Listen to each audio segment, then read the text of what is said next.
Britain's Prime Minister Keir Starmer says Andrew Mountbatten Windsor should testify before the US Congress about his ties to convicted pedophile Jeffrey Epstein. Now, his comments follow the release of millions of government files related to the late sex offender by the US Department of Justice. Some of the photos show the former prince kneeling over a woman who's lying on the ground. On Sunday, the BBC published new allegations against him. The public broadcaster says a second Epstein victim claims she was flown to the UK for a sexual encounter with the former prince at his royal residence in 2010. Elana Schor is a senior editor at the US-based news website Semafor. Elana, thank you for joining us. Now, US prosecutors say they're not bringing any new charges based on the newly released Epstein files. So what exactly would be the point of these revelations? Well, particularly the revelations surrounding, Andrew Mountbatten Windsor point to a broader political schism that's developing in America surrounding kind of elites versus the people and how that affects political decision making. To explain what I mean by that, the Epstein files, while they're not prompting the Trump Justice Department to pursue anything, they're prompting Trump to face repeated political damage. And they're hurting him with his own supporters. And this broader populist sentiment that's pushing back against the Trump administration is benefiting Democrats for sure, but it also includes a lot of conservative voters.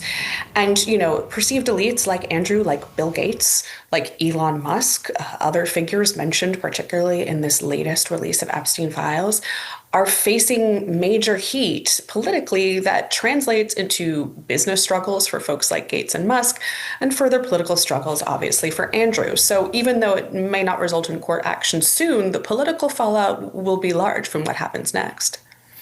Yeah, and these files are extensive. There are lots of people named in them from the US and abroad.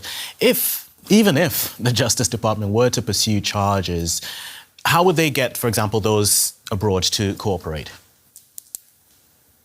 It's a very good question. A lot depends on, the nature of such charges, which, as you point out, very hypothetical, not going to happen under this administration. And, obviously, the US and UK have great relations, and things like extradition can be somewhat easy, but one has to just assume that it would be very difficult in this case, given the political climate that I mentioned. Fair. What about the victims of Jeffrey Epstein? What are they saying since this latest release?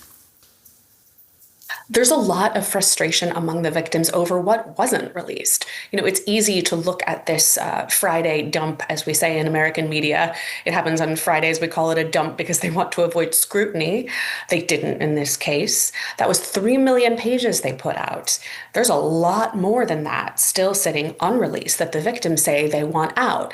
And for that matter, they're pretty correctly concerned that the Trump administration hasn't yet committed to further releases. It's already, the administration in America violated the terms of the law that Congress passed overwhelmingly bipartisan basis, requiring all these files to be made public. As you say, there's so many of these files and there's that public curiosity. Does the release of more files calm people down because they see that there's cooperation, or does it even sort of fuel more of the speculation and even the conspiracy theories that we've seen stemming from it? I was on your very network a few months ago when the Epstein bill was passed, forcing, quote unquote, forcing the Justice Department in America to do what it's doing. And I kind of downplayed it, right? And I think the Trump administration makes me eat my words because by slow walking this, the drip, drip, drip of gradual compliance, it's as opposed to ripping off a Band-Aid that would more effectively remove a problem. This isn't going away. They continue to not heed the populist groundswell that I mentioned, and that's only going to hurt them further and make this more of a story. Okay. Elana Schor from the US news website Semafor, thank you very much for speaking to us. Thank you.